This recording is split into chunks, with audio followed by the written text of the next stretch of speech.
Hello and welcome back to our Jewel Diaries. I'm your host Reena and I'm thrilled to have you here today. So today's topic is a fun one. It's about discussing your personal preferences for food or clothes. These are conversations we all have almost every day.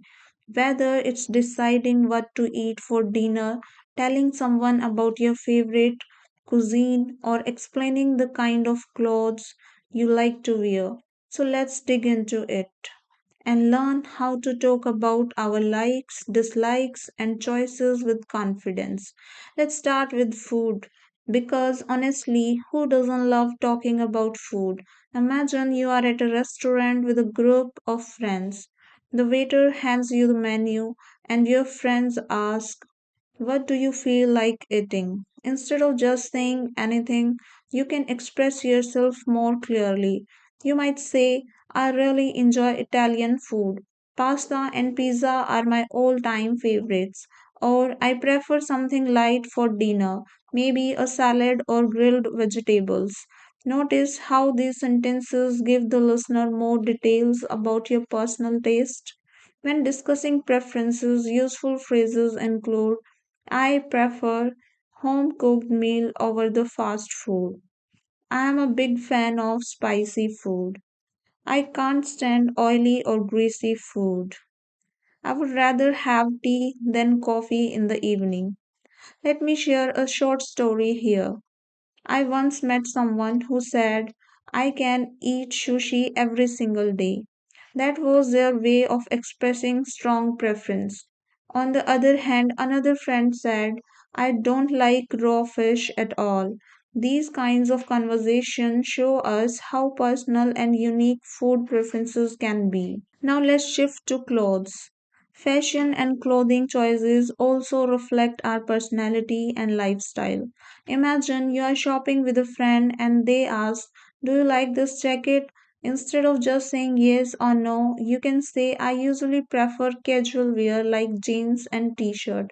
But for special occasions, I like formal outfits.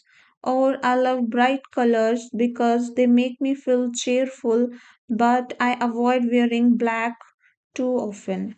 Some useful expressions for clothes are I like wearing comfortable cotton clothes in summer. I usually go for simple and classic designs.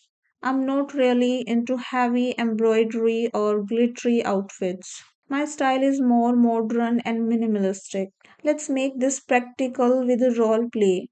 Imagine someone asks you, do you like traditional clothes or modern clothes? You can reply, it depends on the occasion. I love wearing traditional clothes during festivals, but in daily life I feel more comfortable in modern wear. Or someone asks, what kind of shoes do you usually wear?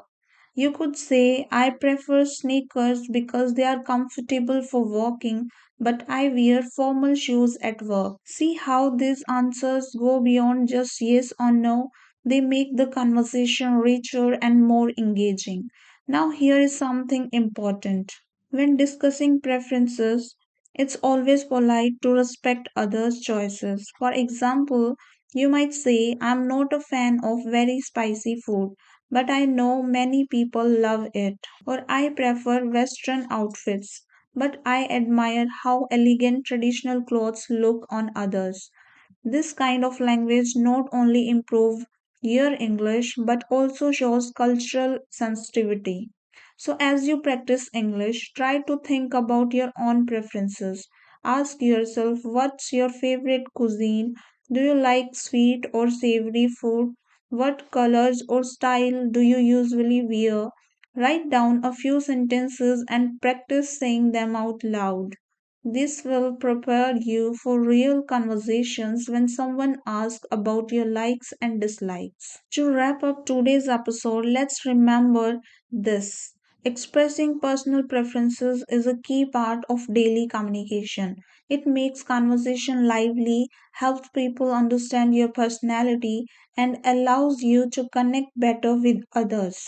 Whether you are ordering food at a restaurant, shopping with a friend, or simply chatting with someone new, Being able to clearly explain what you like or dislike in English is a big confidence booster. Thank you so much for listening. I hope today's episode gave you useful expressions and ideas to express your food and clothing preferences more confidently.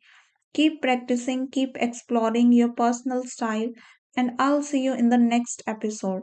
Until then, happy learning and happy speaking.